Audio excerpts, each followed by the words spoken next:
हरे कृष्णा। तो सबका स्वागत है आज के श्रीमद् भागवतम क्लास में। आज का अध्याय है 8 और श्लोक क्रमांक 1 से 12 तक।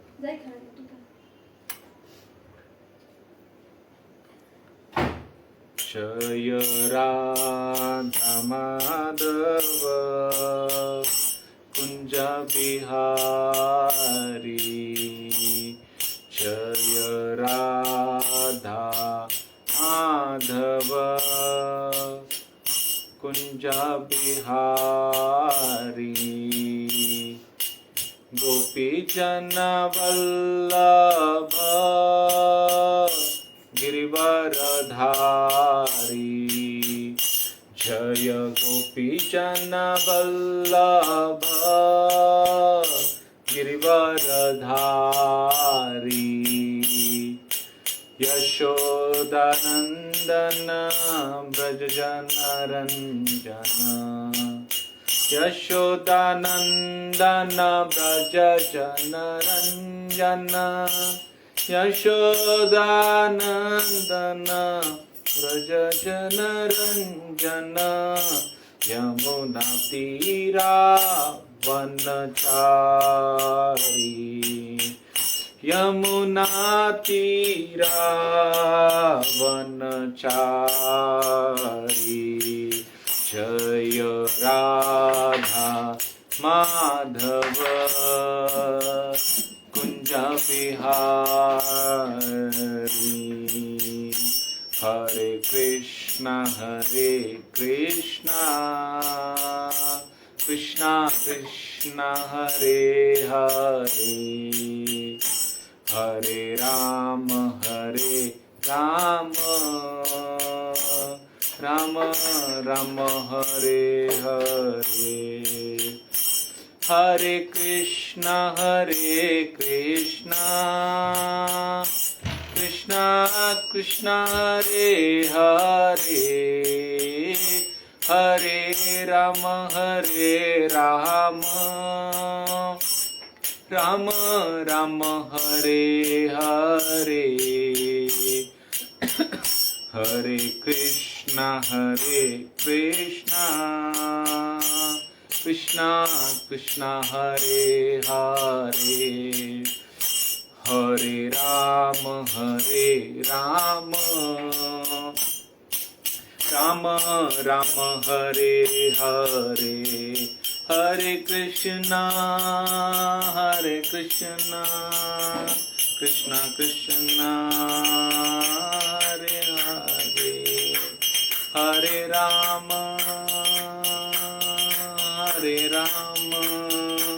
राम राम हरे हरे, हरे कृष्णा कृष्णा कृष्णा हरे हरे, हरे राम राम राम हरे हरे, हरे कृष्णा राम राम राम हरे हरे, हरे कृष्णा ओम नमो भगवते वासुदेवाय, ओम नमो भगवते वासुदेवाय, ओम नमो भगवते वासुदेवाय।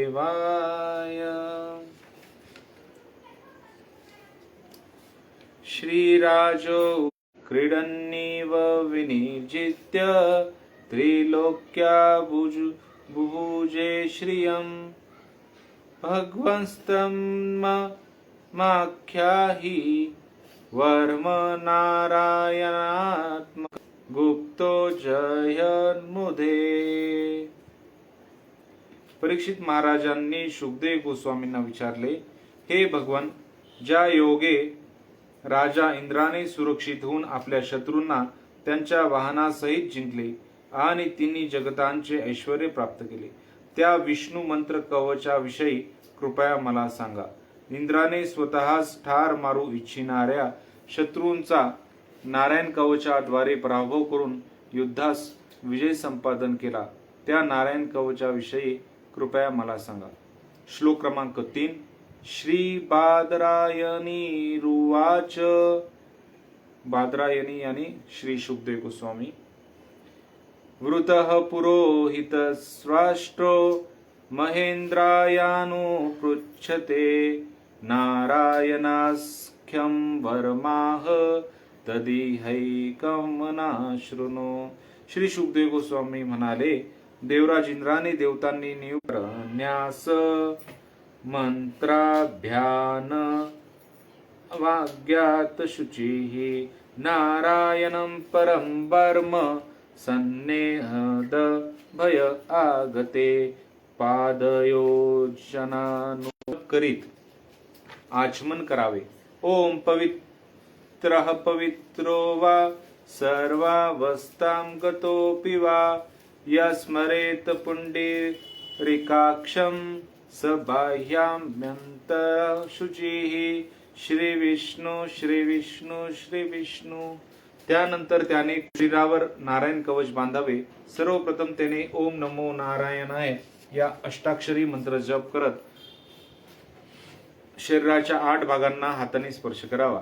स्पर्श करताना त्याने दोन्ही पावलापासून प्रारंभ करून अनुक्रमे गुडघे, मांड्या, उदर, हृदय, छाती, तोंड तथा मस्तक यांना स्पर्श करावा.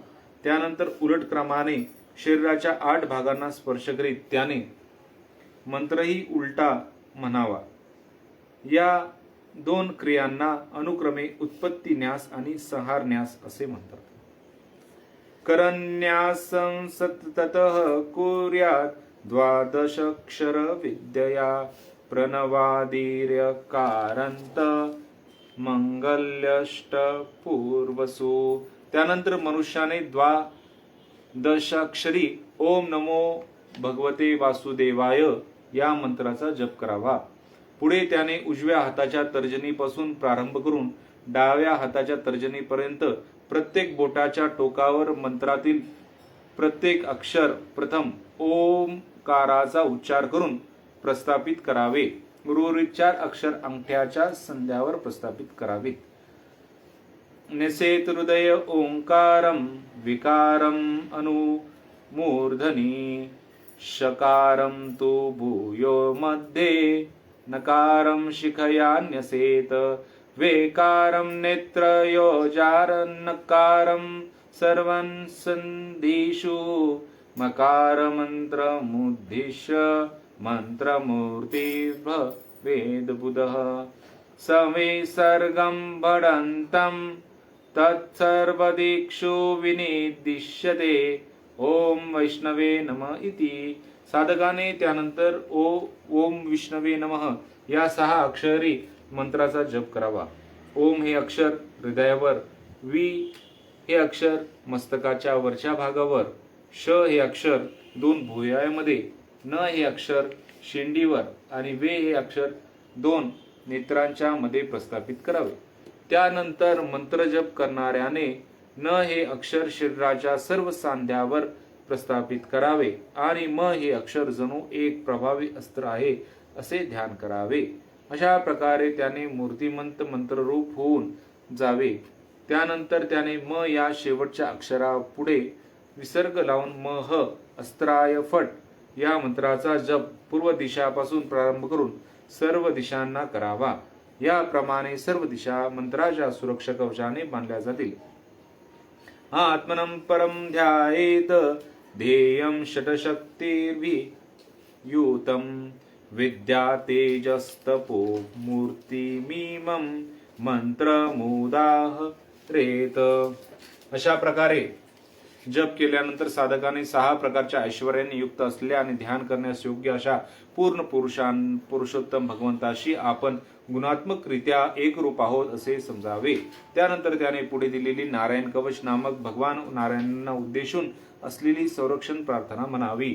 ओम हरि विदध्यान्मामं सर्वरक्षां न्यस्तांगीग्र पद्म पत्तगेंद्र पुष्टे दरारी चर्म सिग देशु चाप पाषाण दधानोष्ट गुणोष्ट बाहु। पूर्ण पुरुषोत्तम भगवान श्री हरी पक्षी राज गरुडाच्या पाठीवर आरूढ झालेले असून ते आपल्या चरण कमळांनी त्यांना स्पर्श करतात। ते आपल्या हातात शंख चक्र ढाल तलवार गदा धनुष्य बाण आणि पाश अशी 8 आयुधे धारण करतात। ते पूर्ण पुरुषोत्तम भगवान आपल्या 8ही भुजांनी माझे रक्षण करावं। अनिमा लघिमा इत्यादी अष्ट योग सिद्धींचे ते पूर्ण स्वामी असल्याने सर्व शक्तिमान आहेत। तात्पर्य श्रील प्रभुपादाद्वारा मनुष्याने स्वतःला परमेश्वराशी एकरूप समजणे याला अहंग्रहोपासना असे म्हणतात। साधक अहंग्रहोपासना परमेश्वर होत नसतो, परंतु तो असा विचार करतो की गुणात्मक दृष्ट्या मी भगवत परमेश्वराशी एकरूप झालेलो आहे। ज्याप्रमाणे नदीतील पाणी आणि सागरातील पाणी यांचे गुण एकच असतात, त्याप्रमाणे जीवात्मक दृष्ट्या गुणात्मक दृष्ट्या जीवात्माही गुणात्मक दृष्ट्या परमेश्वराशी एकरूप असू शकतो। असे ज्ञान संपादन करून मनुष्याने या श्लोकात सांगितल्याप्रमाणे परमेश्वरावर ध्यान करून त्यांच्या संरक्षणाची याचना करावी। जीवात्मे सदैव भगवंताच्या अधीन असतात, म्हणून सर्व परिस्थितीत त्यांच्याकडून संरक्षण प्राप्त करण्यासाठी त्यांच्या कृपेची याचना करणे हे जीवात्म्याचे कर्तव्यच होय।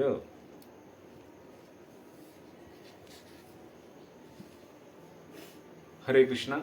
तो आज हम अध्याय 8 जो कि नारायण कवच है, उसमें श्लोक क्रमांक 1 से 12 तक हमने उसका अनुवाद और तात्पर्य देखा। तो तात्पर्य में प्रभुपाद कहते हैं कि जीवात्मा जो है वह जीवात्मा भगवान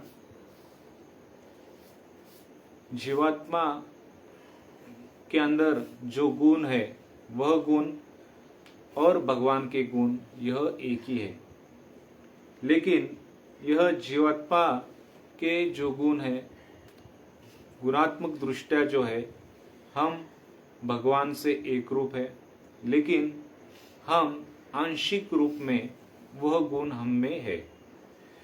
और 2 प्रकार के जीव होते, एक मुक्त जीव और एक बद्ध जीव।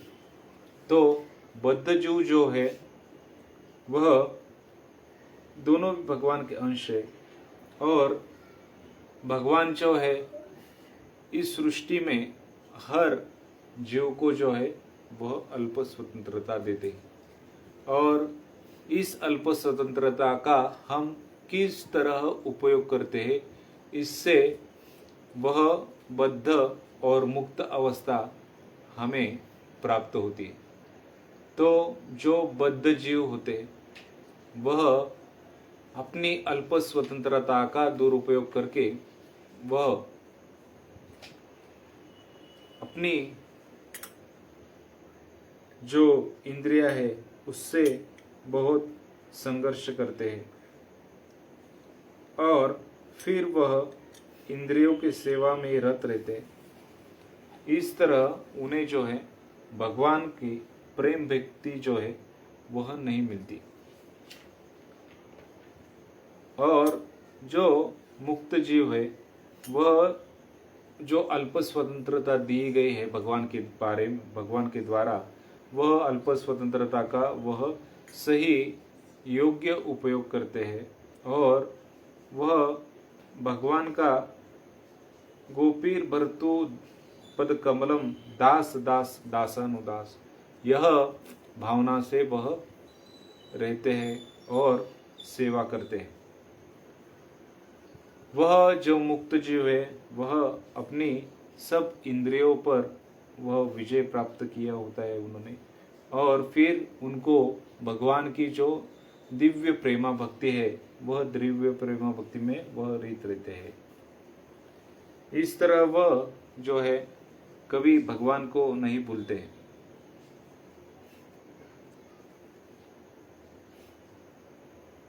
और जब वह यह शरीर त्याग देते हैं तो उन्हें भगवान के धाम में प्रवेश मिलता है, और जैसे भगवान का शरीर है वैसे ही भगवान का शरीर उनमें ही उनको भी प्राप्त होता है। जैसे चतुर्भुज भगवान का जो स्वरूप है, उसी तरह जो भक्त भगवान के धाम को प्राप्त होते हैं उन्हें भी उसी तरह का शरीर जो है वह प्राप्त होता है और भगवान की संगति उन्हें प्राप्त होती है। तो इस तात्पर्य में प्रभुपाद कहते हैं कि जीव जो है वह किस तरह है, जैसे कि सूरज और सूरज की रोशनी, जैसे कि एक समुद्र और समुद्र का एक बूंद, जैसे एक स्वर्ण का पर्वत और एक अंगूठी, स्वर्ण की अंगूठी, जैसे कि एक अग्नि और उस अग्नि में निकलती हुई एक चिंगारी, वैसे ही स्वरूप हमारा है। हमारा भगवान जो है वह विभु है और हम अनु हैं।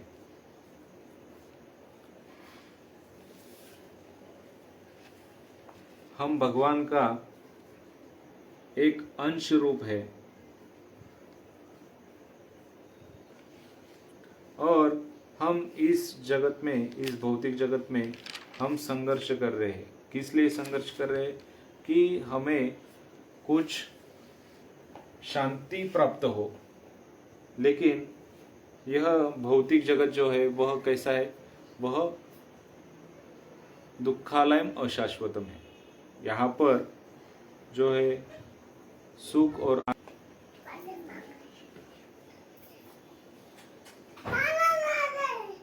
तो हमारी जो पंच इंद्रिया है वो पंच इंद्रिया जैसे कि हमारी आंखें, हमारे नाक, कान, हमारी त्वचा, हमारी जीवा, यह जो है वह अगर हम भगवान की सेवा में इन्हें नहीं लगाते तो यह भौतिक इंद्रिया जो है हमारी, यह इन्हें भगवान की सेवा में नहीं लगाते तो यह जो है भौतिक जगत में आनंद का खोज करते रहेंगे।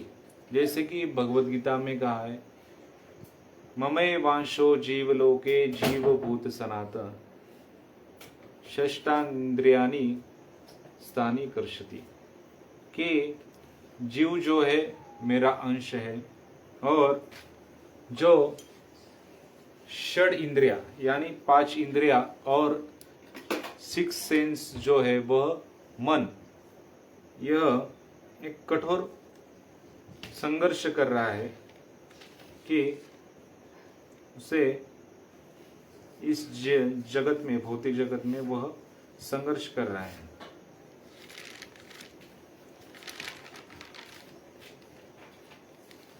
तो हम देखते हैं कि यह 6 जो इंद्रिया है वह अगर अनियंत्रित रहते हैं तो कैसे वह जीव का जो है, जीव का जो स्वरूप है कि भगवान की सेवा करना, उससे वह कैसे उसे दूर रखती है। जैसे कि कान है, कर्ण,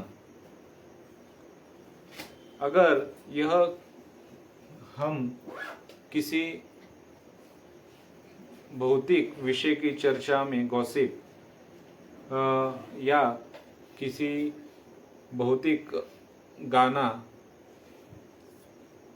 फिल्म का गाना, और इसमें अगर एंगेज रहते हैं तो, और जो वैष्णव अपराध है उस वैष्णव अपराध में अगर हम यह हमारे जो कर्ण है उसको एंगेज करते हैं तो उससे क्या होता है?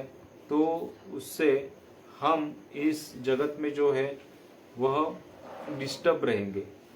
लेकिन वही अगर हम हमारे कर्ण को भगवान की कथा, भगवान का कीर्तन, इसमें अगर हम एंगेज रहते हैं, हम सुनते हैं, श्रवण करते हैं, तो हम भगवान को, हमारा हृदय जो है वह शुद्ध होता है।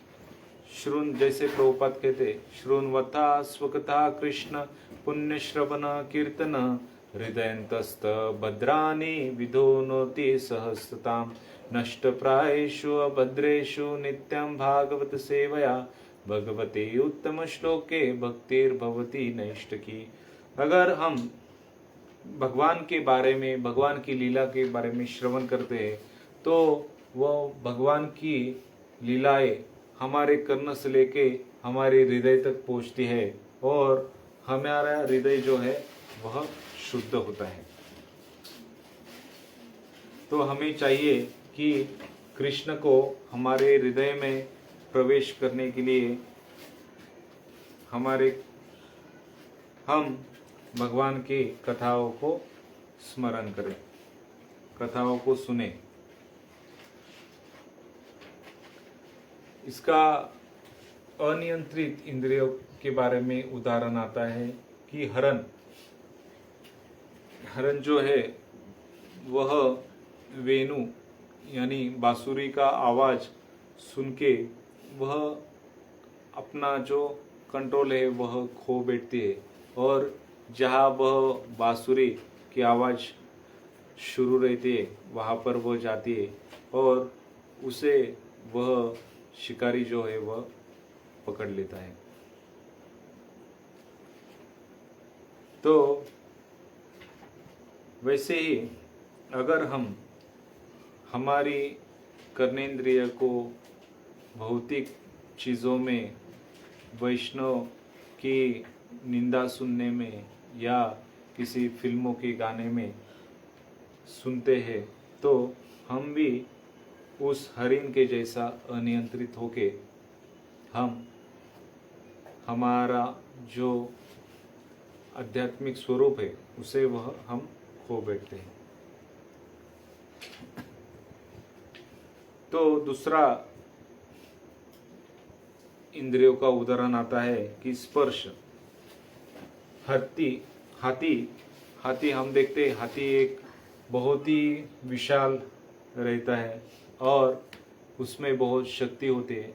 हाथी का उपयोग बड़े बड़े पेड़ जो है उनको उठाने में, यहाँ से उधर एक जगह से दूसरे जगह पर ले जाने के लिए करते हैं। पहले के ज़माने में राजा महाराजा हाथी का उपयोग किसी अपराधी को शिक्षा देने में भी करते थे। जैसे हाथी किसी मनुष्य के ऊपर पैर रखता है तो वह तुरंत ही वह अपना जीव जो है वह खो बैठता है।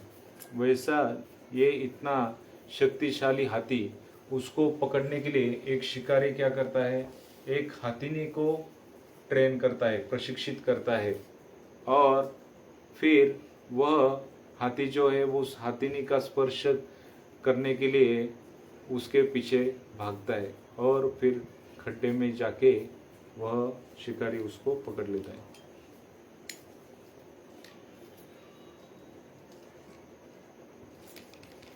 हम देखते हैं कि शास्त्रों में भी उदाहरण आता है कि उर्वशी और विश्वामित्र राजा जो है उनका, तो वह राजा बहुत तपस्या करने के लिए जंगल में जाते हैं। वह राज ऋषि के स्तर पे होते। फिर इंद्र को लगता है कि यह जो है विश्वामित्र मुनि मेरा इंद्रलोक जो है वह उस पे विजय स्थापन कर लेंगे, इसलिए वह एक उर्वशी नामक को कुछ टर्म्स रखती है उनके सामने कि जैसे कि उनकी जो मेंढक है उसको वह प्रोटेक्ट करे। लेकिन फिर बाद में इंद्र जो है वह स्वर्ग से कुछ देवताओं को वहाँ पर भेजते हैं और वो उसे प्रोटेक्ट नहीं कर सकती। फिर वह उर्वशी फिर से स्वर्ग लोक को निकल जाती है। और एक उदाहरण आता है कि उर्वशी और अर्जुन का। अर्जुन, वह जो शाप है, वह अर्जुन अपने जब एक्साइल यानी 1 साल के लिए उन्हें भेजते हैं, तो वहाँ पर वह विराट राज, वह अपनी पूर्ण इंद्रिया जो है वह भगवान की सेवा में लगाते थे। अपने आँखों को भगवान के श्री विग्रहों को दर्शन करने में, अपने नाक को भगवान के पुष्प, भगवान को अर्पित पुष्प सूंघने में, अपनी लीला इसमें वह लगाते थे। तो वह राजा जो है वह एक सभी इंद्रियों को का सही उपयोग करके वह भगवत सेवा में उन्हें लगाते थे। तो हमें भी चाहिए कि जो चैतन्य महाप्रभु ने हमें यह भगवान नाम का जो आंदोलन दिया है, उसमें हम सम्मिलित होके भगवान का नाम का आश्रय ले। भगवान के प्रभुपाद ने जो मंदिर बनाए हैं, जो भक्त दिए हैं, उनसे हम भगवान के बारे में कथा श्रवण करें और हमारी सब इंद्रियां जो है भगवत सेवा में लगाकर हम भगवान को, भगवान की जो यह मनुष्य जीवन है जो कि बहुत ही दुर्लभ है, उस मनुष्य जीवन को हम भगवान की सेवा में लगाकर इस मनुष्य जीवन का पूर्णतः उसे भगवान का दास करने में उसका उपयोग कर सकते हैं। जैसे कि एक गाड़ी होती है, उस गाड़ी का उपयोग क्या होता है कि एक जगह से दूसरी जगह पर लेके जाना। लेकिन उस गाड़ी में अगर हम कुछ टेप रिकॉर्डर चालू करके, म्यूजिक चालू करके उसे हम सुनते हैं या एसी चलाकर हम उस गाड़ी में सोते हैं, तो क्या वह उसका सही उपयोग है? नहीं। तो भगवान के कीर्तन में जो है वह हमें लगना चाहिए। मोची और ब्राह्मण, एक नारद मुनि जो है वह नारद मुनि स्वर्गलोक से जाते, पृथ्वीलोक से जाते रहते। आप जब भगवान के धाम जाओगे तो भगवान से पूछिए कि कितने जन्म लगेंगे मुझे भगवान के धाम में आने में। तो वह नारद मुनि भगवत धाम जाता है और भगवत धाम जाने के बाद छिद्र से, एक सुई के होल से एक हाथी को बाहर निकाल रहे थे। तो वह ब्राह्मण हंसता है और नारद मुनि से कहता है कि देखो, एक ऐसे शक्य है कि एक सुई के टोक से किसी हाथी को बाहर निकालना। तो आप जो ऊपर उसे विश्वास ही नहीं है, इसलिए वह विश्वास नहीं रख रहा है कि एक सुई के टोक से हाथी को बाहर निकाल रहे। तो वही बात वह जब मोची को कहते तो मोची गदगद होता है और नारद मुनि से कहता है कि देखो, मेरे भगवान जो है वह कितने श्रेष्ठ है कि एक सुई के टोक से हाथी को बाहर निकाल रहे। जैसे पेड़ छुपा हुआ है, भगवान ने उसे रखा है, वैसे ही बीज हम जमीन में बोते हैं, वह इतना बड़ा विशाल पेड़ होता है।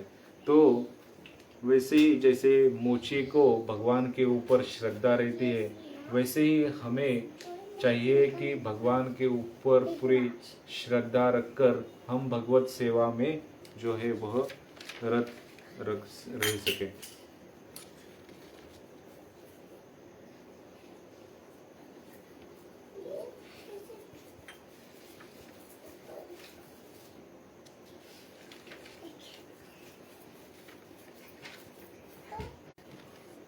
जैसे कि बलि महाराज थे और वामन देव जो है वह बलि महाराज के वह सभा मंडप में आते और वामन देव को, बलि महाराज को कहते, बलि महाराज से भिक्षा मांगते।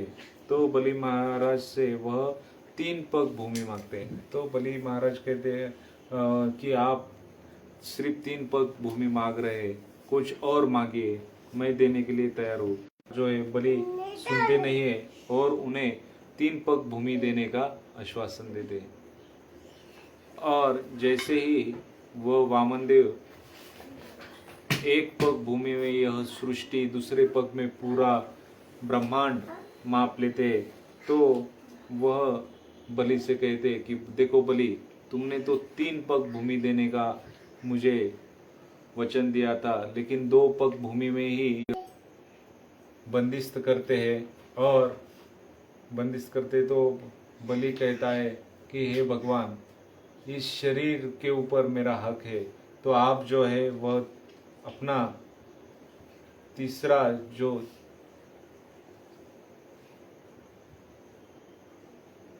है पद जो है लोक में, वो उस लोक वह बलि को देते हैं। और वो भक्ति है, उस भगवान की भक्ति में पूर्ण तरह से बलि महाराज जो है भगवान को देने के लिए पूर्ण तरह शरणागत हुए। उन्होंने अपना सिर सामने किया और भगवान